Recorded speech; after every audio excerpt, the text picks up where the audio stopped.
यह कहानी मेरे बचपन की है, इसलिए मैं वही घटनाएं शेयर करूंगा जो मुझे याद हैं। कुछ बातें मुझे साफ साफ याद हैं, जबकि कुछ बस धुंधली सी हैं। मैं कोशिश करूंगा कि अपनी यादों को अच्छे से जोड़कर बताऊं, बिना भटकने के। मेरी 2 बहनें हैं और मैं मिडिल चाइल्ड हूं। उन्हें भी इस सब की अच्छी खासी याद है। ये सब 2003 के बीच का वाकया है, जब मेरी उम्र सिर्फ 5 साल थी। मेरी बड़ी बहन करीब 6 साल की थी और छोटी बहन 4 साल की। मेरे मम्मी पापा ने हमारे लिए एक बेबी सिटर हायर की थी। उसका नाम जूली था। वो मेरी मम्मी की स्कूल फ्रेंड थी और कुछ वक्त हमारे साथ भी रही थी। मुझे बस इतना याद है कि वो बहुत लंबी पतली थी और उसके डार्क ब्लॉन्ड बाल हमेशा बंधे रहते थे। हम उस वक्त ऑट्स क्रीक नाम की अपार्टमेंट कॉम्प्लेक्स में रहते थे। जूली हमारे पेरेंट्स के काम पर जाने के दौरान हमारी देखभाल करती थी। धीरे धीरे वो हमारे डैड के एक कोवर्कर को डेट करने लगी, जिससे उनके ऑफिस में ये मजाक बनने लगा कि मेरे डैड पिंप बन गए हैं। शुरुआत में सब ठीक था, लेकिन फिर जूली का बिहेवियर बदलने लगा। वो जल्दी गुस्सा करने लगी, बात बात पर चिढ़ने लगी और फिर धीरे धीरे एब्यूसिव हो गई। उसका टारगेट खासकर मेरी बहनें थीं। मेरी बड़ी बहन ने एक बार बताया था कि उसे लगता है कि जूली ने उसे मारने की कोशिश की थी। एक बार उसने एक ग्रीन लिक्विड वाली बॉटल उठाई और जबरदस्ती उसे पिलाने की कोशिश की। मेरी बहन को आज तक नहीं पता कि वो क्या था। जूली छोटी छोटी बातों पर गुस्सा निकालती थी, जैसे कुछ गिरा देना या जूस फैला देना। हम तो बच्चे थे, पर वो हम पर चिल्लाती और मारती। ये सब वो तब तक करती जब तक हमारे पेरेंट्स घर पर नहीं होते। फिर एक दिन हमारी कैट ने जूली पर अटैक कर दिया। हुआ यूं कि जूली ने दरवाजा बंद किया, जबकि मेरी छोटी बहन का हाथ अभी भी दरवाजे के बीच में था। ये जानबूझकर किया या गलती से, ये कहना मुश्किल है, लेकिन मेरी बहन दर्द से रोने लगी और तभी हमारी कैट जूली पर झपट पड़ी। उसने अपने पंजे उसकी टांगों में गड़ा दिए और उसे काट लिया। हमारी कैट को इतना एग्रेसिव देखकर मम्मी पापा भी शॉक थे, क्योंकि वो आमतौर पर बहुत शांत थी। इस इंसिडेंट के बाद उन्हें थोड़ा डाउट होने लगा कि जूली नॉर्मल नहीं है।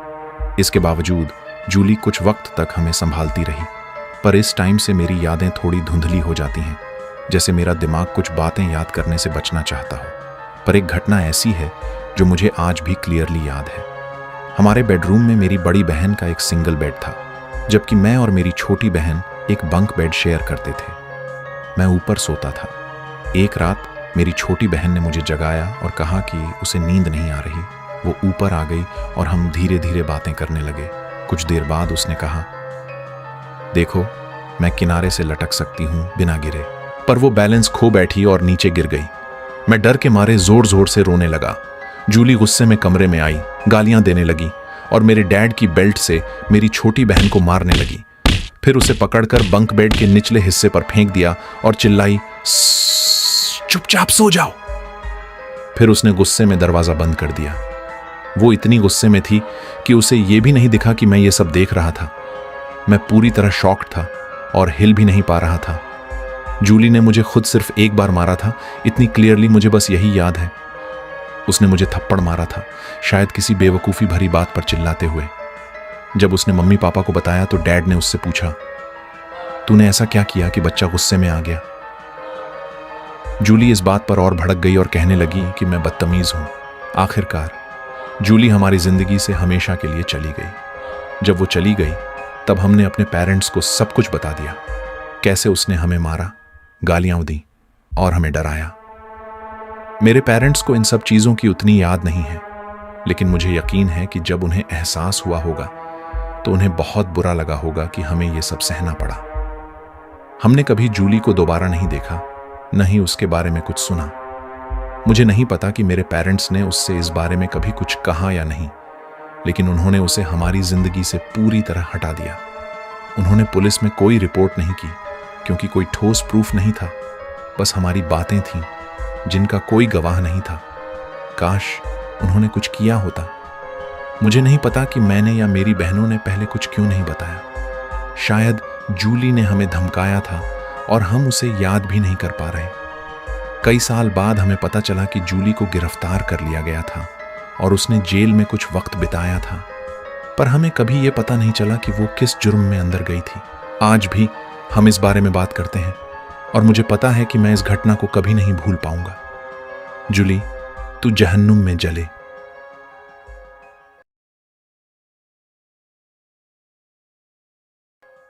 यह मेरी जूनियर ईयर की बात है।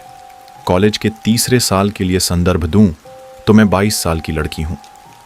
मैं अपनी होम टाउन, जो कि शिकागो के उपनगर में है, से यूनिवर्सिटी ऑफ मिसौरी जा रही थी। यह लगभग 6 घंटे की ड्राइव थी। मैं हर 4 से 6 हफ्ते में यह ट्रिप करती थी ताकि अपने परिवार और लॉन्ग डिस्टेंस बॉयफ्रेंड से मिल सकूं। मेरे कॉलेज वाले शहर तक पहुंचने के 2 मुख्य रास्ते थे। या तो मैं इंटरस्टेट हाईवे से होते हुए सेंट्रल इलिनॉइस और सेंट लुइस के रास्ते जाऊं, या फिर स्प्रिंगफील्ड, इलिनॉइस के बाद बैक रोड्स लेकर लगभग 30 मिनट पहले फिर से इंटरस्टेट ज्वाइन कर लूं। आमतौर पर मैं बैक रोड्स लेती थी क्योंकि लगातार स्पीड लिमिट बदलने और छोटे छोटे कस्बों से गुजरने की वजह से मैं ज़्यादा अलर्ट रहती थी। लेकिन इस बार मैंने पूरा सफ़र इंटरस्टेट से किया क्योंकि सर्दी के मौसम में बर्फबारी की संभावना थी। मैं आराम से अपनी कार चला रही थी, एक के बाद एक ट्रू क्राइम पॉडकास्ट सुन रही थी, जब लगभग 1 घंटे की दूरी पर ट्रैफिक अचानक रुक गया। ओह, कमाल है, मैंने खुद से बड़बड़ाया। अब तक अंधेरा पूरी तरह छा चुका था, ऊपर से रविवार की रात थी और मैं बस जल्दी से अपने अपार्टमेंट पहुंचना चाहती थी ताकि मंडे की क्लास के लिए ठीक से सो सकूं। थोड़ी देर बाद इमरजेंसी व्हीकल्स सर्राटे से कंधे की साइड से गुजरते हुए निकले, जिससे साफ था कि आगे कोई एक्सीडेंट हुआ था। काफ़ी देर बाद ट्रैफिक धीरे धीरे सरकने लगा और फिर पूरी तरह से चल पड़ा। जैसे ही मैंने उस एक्सीडेंट साइट को पार किया, तभी वह शुरू हुआ। मुझे मानना पड़ेगा कि मैं इंटरस्टेट पर तेज़ गाड़ी चलाने की शौकीन हूँ। कौन सा कॉलेज स्टूडेंट नहीं होता। मैं दाएं लेन में थी और मेरे आगे अच्छी खासी जगह थी जब मैंने नोटिस किया कि कोई कार ठीक मेरे बम्पर से चिपकी हुई थी। सीरियसली? मैंने गुस्से में बड़बड़ाया। अब ट्रैफिक बहुत ज़्यादा नहीं था तो वह गाड़ी आराम से मुझे ओवरटेक कर सकती थी, लेकिन अचानक उसने ब्राइट्स फ्लैश करना और हॉर्न बजाना शुरू कर दिया। मैं पूरी तरह से कंफ्यूज थी। मैंने अपना पॉडकास्ट बंद कर दिया और रियर व्यू मिरर पर नज़रें जमा दी। वह कार लगातार अपनी लाइट्स फ्लैश कर रही थी, जिससे मेरी आंखें चकाचौंध हो रही थीं। मुझे कुछ गड़बड़ लगी, इसलिए मैंने लेफ्ट लेन पकड़कर कुछ गाड़ियों के आगे निकलने की कोशिश की, लेकिन वह कार भी मेरे हर मूव को फॉलो करने लगी। अब मैं एक 22 साल की लड़की थी, अकेली सफ़र कर रही थी और मैंने इतनी ट्रू क्राइम स्टोरीज सुन रखी थी कि दिमाग में हर बुरी चीज़ घूमने लगी। हाल ही में सोशल मीडिया पर मैंने पढ़ा था कि मेरी यूनिवर्सिटी की कुछ लड़कियों ने सेक्स ट्रैफिकर्स से जुड़ी अजीब घटनाओं का सामना किया था। हमारे शहर के एक लोकल अखबार में भी खबर छपी थी कि इस इंटरस्टेट को मानव तस्करी के लिए इस्तेमाल किया जाता है, क्योंकि यह लगभग पूरे देश से जुड़ा हुआ था।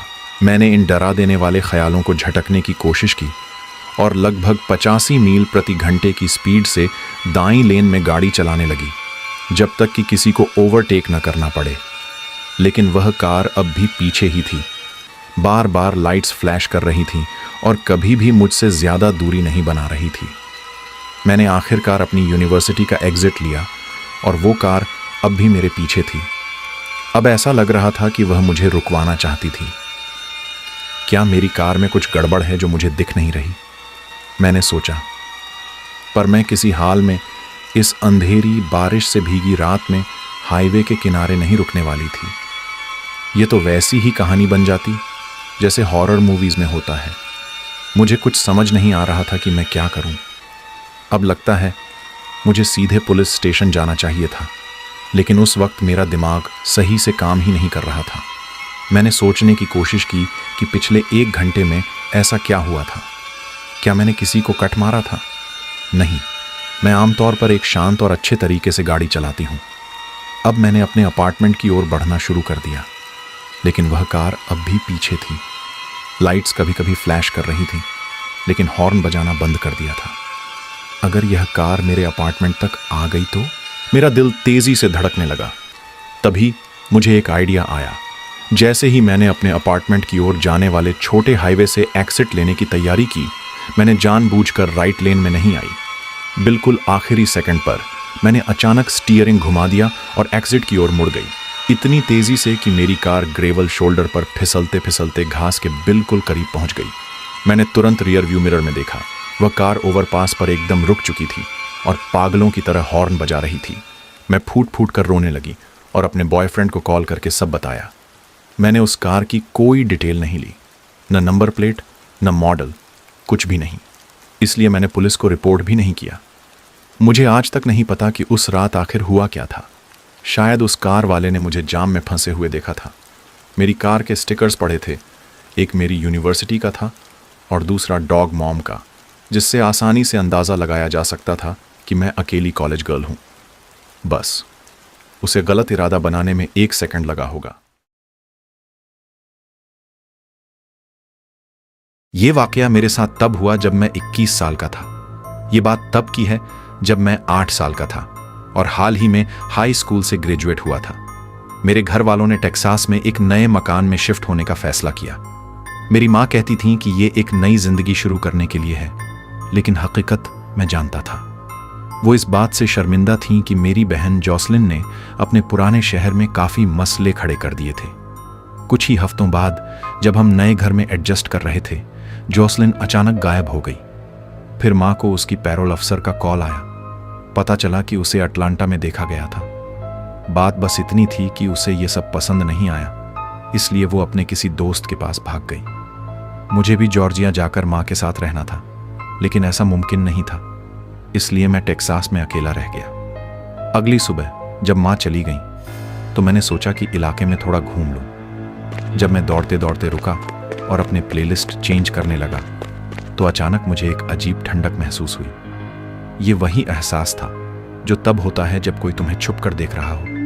मैंने इधर उधर नजर दौड़ाई, लेकिन हर चीज नॉर्मल लग रही थी। फिर भी मुझे यकीन था कि कोई करीब से मुझे देख रहा था। मैंने फौरन घर लौटने का फैसला किया। अंदर जाकर मैंने दरवाजे लॉक किए और शावर लेने चला गया। नहाते वक्त मुझे नीचे से धीमी आवाज सुनाई दी, ठक ठक। मैंने झट से शावर बंद किया और गौर से सुना। फिर से वही आवाज। जल्दी जल्दी कपड़े पहने और नीचे आकर देखा, लेकिन हर चीज वैसी की वैसी थी। मुख्य दरवाजा और पिछला दरवाजा दोनों लॉक थे। इससे मेरी उलझन और बढ़ गई। इसी बीच माँ का फोन आया। मैं नहीं चाहता था कि वो परेशान हो, इसलिए मैंने झूठ बोल दिया कि सब ठीक है। रात के करीब 10 बजे मैं नेटफ्लिक्स पर how to get away with murder देखने लगा और वहीं सो गया।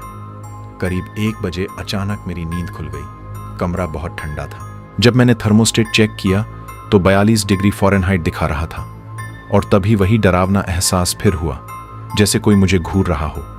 मेरा दिल बैठने लगा। फिर एहसास हुआ मेरा फ़ोन गायब था। मैंने पूरे सोफे पर ढूंढा, लेकिन कुछ नहीं मिला। तभी मुझे टेक्स्ट नाउ वेबसाइट का ख्याल आया। ये एक ऑनलाइन सर्विस है जिससे मैं अपना खोया हुआ फ़ोन ट्रैक कर सकता था। मैंने कांपते हाथों से अपना नंबर डायल किया। जैसे ही रिंगटोन बजने लगी, वो अचानक बंद हो गई और फिर फोन की दूसरी तरफ से किसी के भारी भारी सांस लेने की आवाज आई। मुझे कुछ समझ आता इससे पहले पिछले दरवाजे पर दस्तक हुई। डर के मारे मैंने लकड़ी का बेड पोस्ट उठाया और दरवाजे की तरफ बढ़ा। जब मैंने बाहर झांका, मेरी सांसें थम गई। एक डरावनी काली शक्ल वहां खड़ी थी, बकरी के मुखौटे, गोट मास्क में। मैं उससे कुछ और पहचान पाता इससे पहले ही उस आदमी ने दरवाजा खोल दिया, बिजली की तेजी से।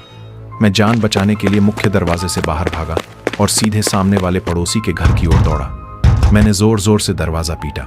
अंदर से एक बुजुर्ग औरत बाहर आई। जब मैंने उन्हें सब कुछ बताया तो उन्होंने फौरन पुलिस बुला ली। 10 मिनट बाद पुलिस पहुंची। उन्होंने पूरे घर की तलाशी ली, लेकिन कोई भी नहीं मिला। उस रात के बाद मैं उस घर में अकेला रहने की हिम्मत नहीं जुटा पाया। मैंने पुलिस से थाने में रात बिताने की इजाजत मांगी और उन्होंने मान ली। जब मैं वहां था, एक अफसर ने बताया कि उन्होंने मेरा फोन घर के बाहर पाया, लेकिन उस पर कोई उंगलियों के निशान नहीं थे और चूंकि मैं हमलावर का सही हुलिया नहीं बता सका, केस बंद हो गया। लेकिन सबसे डरावनी बात अभी बाकी थी। जब मैंने अपना फोन अनलॉक किया तो मेरी गैलरी में जो कुछ था उसे देखकर मेरी रूह कांप गई। अंदर 15 वीडियो थे, हर एक 3 मिनट लंबा। वे सभी वीडियो मेरी नींद के दौरान रिकॉर्ड किए गए थे। बकरी के मुखौटे वाला आदमी घर के अंदर था और मुझे सोते हुए देख रहा था। मुझे इतनी गहरी घिन और डर महसूस हुआ कि मैं कांपने लगा। तुरंत अपनी माँ को फोन किया और सब कुछ बता दिया।